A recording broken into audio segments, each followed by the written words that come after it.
ang bawat pinagsamahan, kung saan puro kulitan at laging itatawanan. Kasama sa mga lakad at anumang pagdiriwang, napapawi ang lungkot kapag nagbibiruan. Kaibigan, isang salita na may iba't ibang level, at sa buhay natin ay merong dinampan ng papel.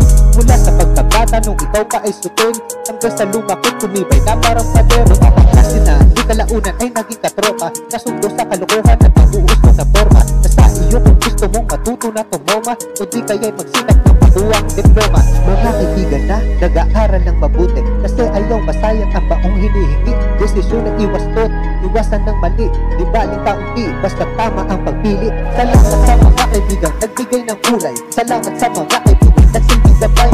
Saan man makarating ay aking tinataglay, ang bawat pinagsamahan, tuloy at pangarap buhay. Salamat sa mga kaibigan nagbigay ng kulay, salamat sa mga kaibigan nagsilbing gabay. Saan man makarating ay aking tinataglay, ang bawat pinagsamahan, tuloy at pangarap buhay. Mga naging kaibigan mo sa dati mong trabaho, bihira mamagkitay, nanatili na solido. Kapag naaalala ang inyong nakaraan, ay ngumingiti na tila ba gusto mong balikan. Mga kaibigan na itinuring mong kapatid, ikaw ay akayin pag sa buhay na talangin. Pinagtibay ng panahon kaya hindi napapatid, at kapag ika'y gitik, pero sa'yo natatapit.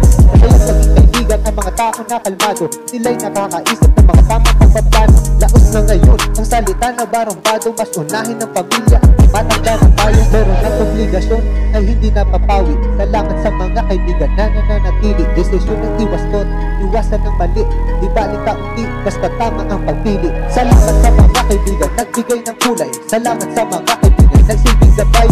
Saan man makarating ay aking tinataglay, ang bawat pinagsamahan, tuloy at paghabang buhay. Salamat sa mga kaibigan nagbigay ng kulay, salamat sa mga kaibigan nagsilbing gabay. Saan man makarating ay aking tinataglay, ang bawat pinagsamahan, tuloy at paghabang buhay.